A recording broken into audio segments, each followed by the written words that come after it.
بغدادی کے بارے میں ہم نے سنا تھا، سید الطائفہ، اور ان کی کرامت بھی ہم نے سنی تھی، اور روزانہ ہم ان کا ذکر کرتے ہیں، روزانہ ان کو ثواب پہنچاتے ہیں۔ آپ سارے پہنچاتے ہیں۔ کیسے پہنچاتے ہیں ان کو؟ جو ہم شجرہ پڑھتے ہیں نا، اس شجرے میں ایک شعر آتا ہے، بہر معروف و سری معروف دے بے خود سری جند حق میں گن جنید باصفا کے واسطے۔ جب یہ پڑھتے ہیں نا تو یہاں حضرت جنید بغدادی کا واسطہ ہے، اور روزانہ آپ اصال ثواب جو ہم کرتے ہیں کہ اللہ سارا ثواب ان مشائخ کو پہنچا، تو اس میں یہ بھی شامل ہے۔ تو اب جن کو ہم ثواب پہنچاتے ہیں، روزانہ تحفے پیش کرتے ہیں، تو انشاءاللہ یہ بھی ہمیں تحفے اپنی شان کے مطابق دیں گے۔ اور جب بھی کوئی مشکل آئے گی، دنیا میں آئے گی، آخرت میں آئے گی، یہ بزرگ پہ نظر رکھتے ہیں کہ یہ بندہ روزانہ مجھے یاد رکھتا ہے، تو ٹھیک ہے، مشکل گھڑی میں ہم بھی اسے یاد رکھیں گے۔ تو ان کا ذکر ہم روز کرتے ہیں، روز ان کو ثواب کے تحفے پیش کرتے ہیں۔ ایک 11ویں بزرگ ہیں سلسلہ قادریہ عطاریہ کے، اور شجرے میں ان کا ذکر موجود ہے۔ آپ کا نام جنید ہے، گن جنید باصفا، جند حق میں گن جنید باصفا کے واسطے۔ کنیت ابو قاسم ہے، اور سید الطائفہ، لسان القوم، طاؤس العلماء، یہ ان کے القاب ہیں۔ جنید بغدادی 218 ہجری میں بغداد میں پیدا ہوئے۔ حضرت ابو عباس عطار رحمۃ اللہ علیہ فرماتے ہیں کہ علم تصوف میں ہمارے امام اور پیشوا جنید بغدادی ہیں۔ ابو جعفر حداد رحمۃ اللہ علیہ فرمایا کرتے کہ عقل مرد ہوتی تو جنید بغدادی کی صورت پر ہوتی۔ جنید بغدادی کا وصال 27 رجب 297 ہجری، یعنی 297-98 ہجری کو ہوا۔ آپ کا مزار بغداد شریف میں، اللہ کی ان پر رحمت ہو، ان کے صدقے ہماری بے حساب مغفرت ہو۔ جنید بغدادی مشہور ولی اللہ، ولی کامل سری سقطی کے بھانجے ہیں اور مرید کامل بھی ہیں۔ آپ کو بچپن ہی سے اپنے ماموں جان حضرت سری سقطی رحمۃ اللہ علیہ کی بابرکت صحبت حاصل رہی، جس کی برکت سے آپ شروع سے نیک تھے، پرہیزگار تھے، عبادت گزار تھے۔ آپ کے والد صاحب شیشے کا بزنس کیا کرتے تھے، اور جنید بغدادی بھی شروع میں یہی کام کرتے تھے، شیشے کا۔ ان دنوں آپ کا معمول تھا کہ صبح جب اپنی دکان پر تشریف لے جاتے تو پردہ گرا دیتے، 400 رکعت نفل پڑھتے، پھر بزنس شروع کرتے۔ غور فرمائی کیسا نرالا انداز تھا۔ اللہ کے یہ نیک بندے کیسے باکمال تھے۔ ہر ادائی ان کی نرالی ہوتی ہے۔ تجارت، کام کاج، ملازمت وغیرہ یہ ہماری ضروریات ہیں، مگر افسوس ان ضروریات میں ہم پڑھ کر مقصد کو بھول گئے، ضرورت کی وجہ سے مقصد کو بھول گئے۔ ہماری زندگی کا اصل مقصد اللہ کی عبادت ہے۔ رب کائنات جس نے ہمیں پیدا فرمایا، مٹی سے جیتا جاگتا انسان بنایا، وہ خود فرما رہے وما خلقت الجن والانس الا لیعبدون، کہ میں نے انسان اور جن عبادت کے لیے بنائے ہیں۔ وہ ہمیں بنانے والا یہ کہہ رہا ہے، اور ہم کسی اور کام میں لگے۔ ہم نے روزی روٹی کو ہی مقصد بنا لیا، شاید اس لیے پیدا ہوئے، کماؤ کھاؤ، کماؤ کھاؤ، مر جاؤ، بس یہ بنا لیا۔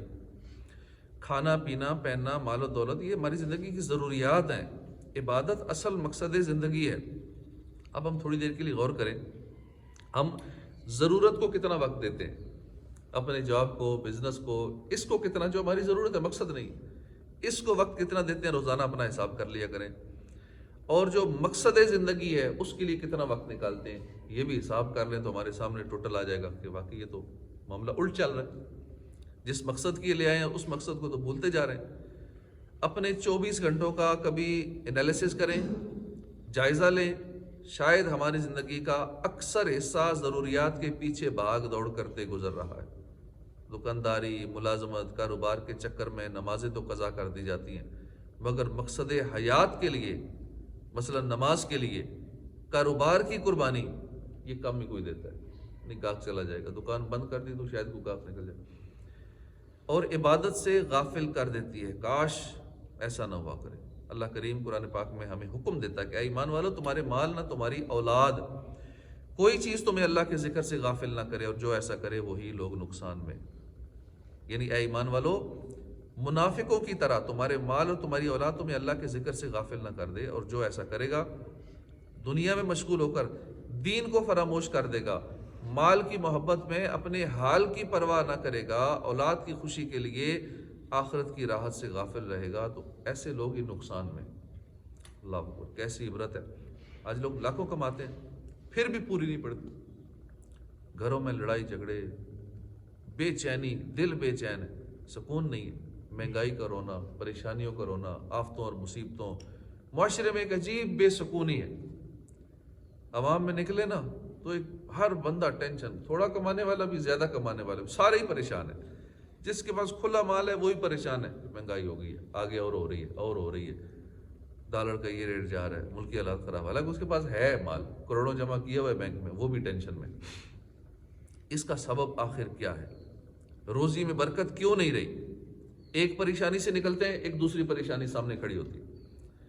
آخر وجہ کیا ہے؟ اللہ کا پاکیزہ کلام صاف صاف بتا رہا ہے، اور جو ایسا کرے وہی لوگ نقصان اٹھانے والے ہیں۔ عبادت سے دوری ہوگی، نقصان ہوگا، گناہ کریں گے، نقصان ہوگا۔ جو مال کی محبت میں، کاروبار کی وجہ سے، ملازمت کی وجہ سے اللہ کی یاد سے غافل ہو جائے گا، اس کا نقصان ہوگا، کنفرم ہے یہ۔ جب قرآن نے فرما دیا نقصان ہوگا تو بہتر ہے پھر اس طرف آ جائیں، اللہ کی یاد میں زیادہ وقت مقصد کے لیے دیں۔ یہ ہے اصل وجہ بے سکونی کی، بے چینی کی، اللہ کی یاد سے دوری۔ صبح وقت پر اٹھ کر کام پر پہنچ جاتے ہیں، فجر کے لیے آنکھ نہیں کھلتی۔ کسی کا اگر ڈیوٹی ہو نا صبح 6 بجے کی تو وہ ادھر پہنچ جائے گا، ہاں نماز کے لیے آنکھ نہیں کھولے گی، پھر جیسے چھٹی ہے نا پھر سوئے رہتے۔ گاہک کے لالچ میں جماعت چھوٹ جاتی ہے، نمازیں قضا ہو جاتی ہیں، مال کی حرص میں ہیرا پھیری کی جاتی ہے، ناپ تول میں ڈنڈی ماری جاتی ہے۔ ایک دن مرنا ہے، سب کچھ یہیں چھوڑ کر قبر میں اترنا ہے، روزے قیامت اٹھنا ہے، اللہ کی بارگاہ میں پیش ہونا ہے، اللہ کو حساب دینا ہے۔ یہ سب کچھ یاد ہی نہیں رہتا، بس غفلت، لالچ، مال کی محبت، اوور نائٹ امیر ہونا، راتوں رات امیر ہونے کا سوچتے رہتے ہیں۔ یہی خواہش ہے سب کی، راتوں رات کو ایسا چھکا لگے امیر ہو جائے، کوئی ایسا ٹاپ لگ جائے۔ ہم اس خواہش میں زندگی بسر کیے جا رہے ہیں، صبح ہوتی ہے، شام ہوتی ہے، زندگی یوں ہی تمام ہوتی ہے۔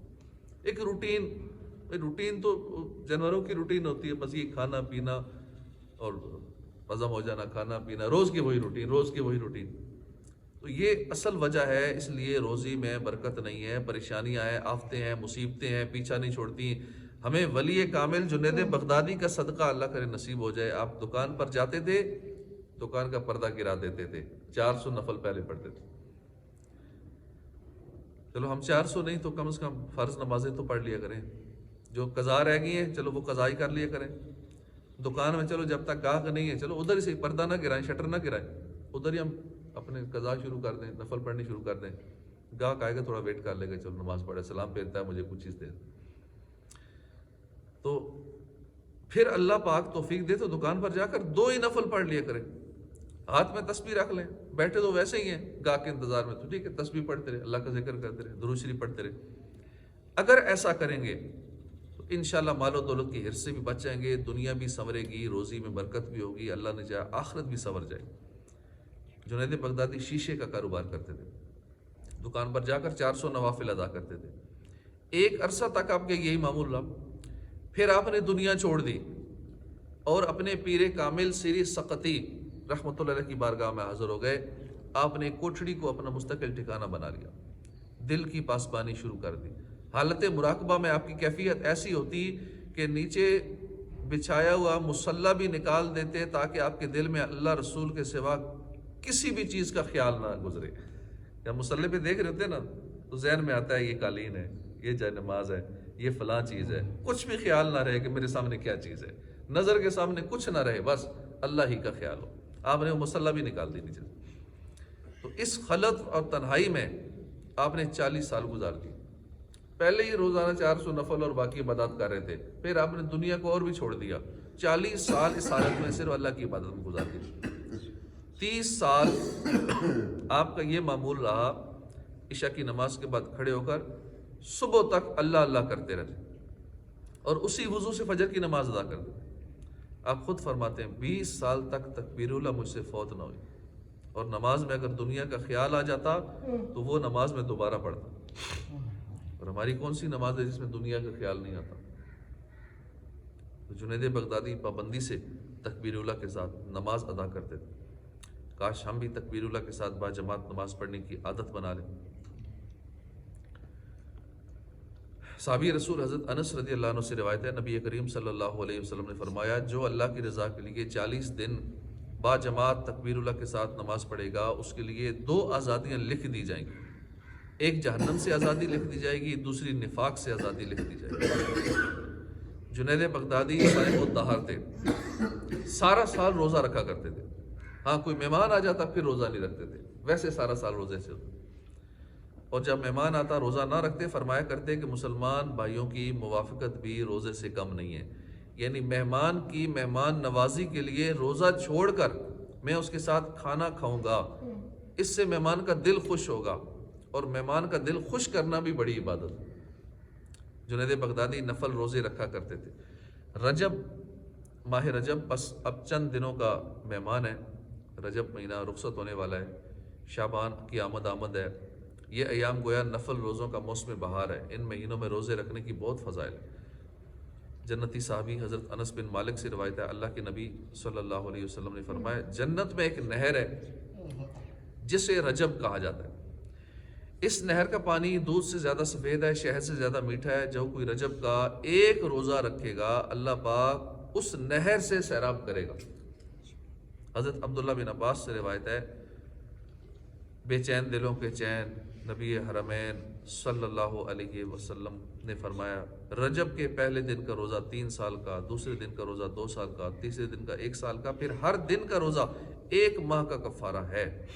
یعنی رجب کے یہ روزے گناہ صغیرہ کی معافی کا ذریعہ بن جاتے ہیں.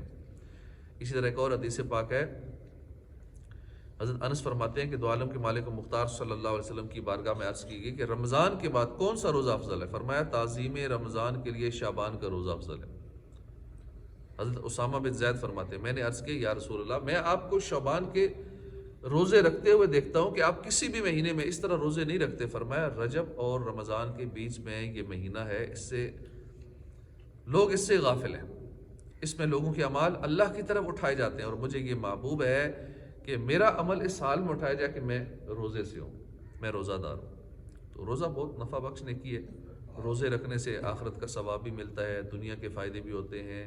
مولا علی شیر خدا فرماتے ہیں، میں نے اللہ کے نبی صلی اللہ علیہ وسلم کو فرماتے سنا، بے شک اللہ پاک نے انبیاء بنی اسرائیل میں سے ایک نبی کی طرف وحی فرمائی، اے نبی اپنی قوم کو بتا دیجئے کہ بے شک جو بندہ میری رضا کے لیے 1 دن کا روزہ رکھتا ہے، میں اس کے جسم کو صحت دیتا ہوں اور اس کا اجر بڑھا دیتا ہوں.